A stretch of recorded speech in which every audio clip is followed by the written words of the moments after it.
Good evening po. Si Gil po ulit. Magandang araw po sa inyong lahat. Lalong-lalo na sa mga nanonood ng YouTube, sa ating mga subscriber dyan. So, ingat po kayo palagi. God bless. So, short review lang po. Tungkol po sa mga barya na ito na 10 peso coin. Pag-usapan po natin. Ang tanong, paano ba malalaman kung rare na ang 10 peso coin? Yan. Atin pong alamin. Mga ka-coin cleaner. Ang halaga ng isang 10 peso coin ay maaaring maging rare sa ilang mga kadahilanan. Tulad ng bilang ng mga barya. Yan, tulad ng mga bilang ng mga barya na pinapalabas ng Bangko Sentral or BSP. At ang demand ng mga kolektor, minsan ang ilang mga edition ng mga 10 peso coin ay maaaring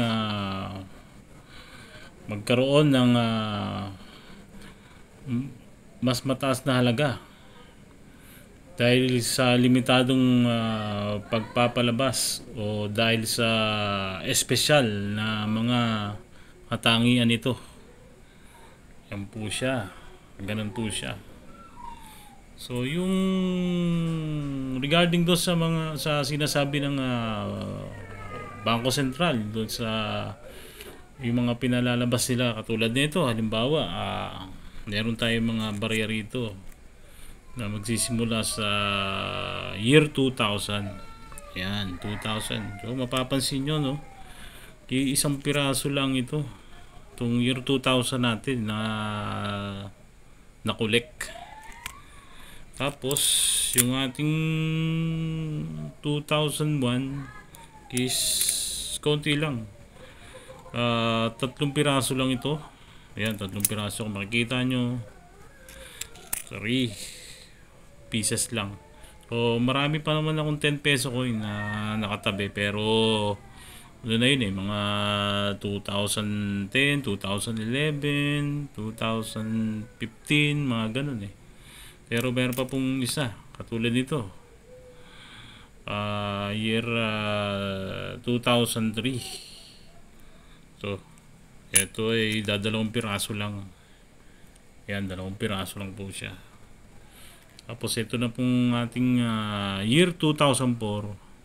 Ito po, 1 piraso lang din. 1 piraso lang din ang nahanap ko nito. Yan, siguro bihira din itong nailabas, no? Ito kaya siguro kaya ito yung binabanggit ng na kaya nagiging rare yung mga barya na ito dahil sa limitadong paglalabas nila, tulad nitong mga pinakita ko sa inyo. Tapos ang pinakamarami ko naman nakuha is itong year 2002. Yan, 2002. Ito, napakarami po nito.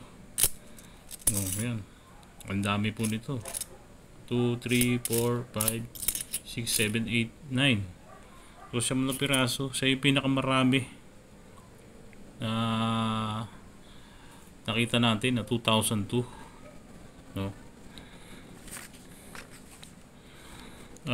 Tandaan lang po natin na ang halaga ng mga rare na barya ay maaring magbago o depende po sa mga kondisyon ng merkado, sa merkado, at ang interest ng mga kolektor. Kung mayroon kang mga rare na barya, o maaring maging mahalaga ito sa mga kolektor. Pero mahirap magbigay ng eksaktong halaga Yun. Dahil ito ay maaring magbago. Depende sa mga kondisyon nito. Yun po. Yun po yung mga kondisyon niya. Maaring mababa, maaring mataas. So, depende sa kondisyon po. So, ito po. Pakita ko po ulit sa inyo. So, pinakakonti itong 2000, year 2000, saka ito 2004. Oh. Tag-iisa lang. Yan lang po sa mga hinanap ko na barya. So balita ko may mga bumibili na ito eh. Lalo na itong 2002 mahal daw ito. Pero wala pa akong idea kung paano, kung ano yung mga hinahanap nila dyan. So ito lamang po yung short review natin regarding sa rare na mga 10 peso coin. So shout out sa mga subscriber natin dyan, sa mga YouTuber, mga nanonood. Magandang araw po ulit. So sige po ulit. Thank you.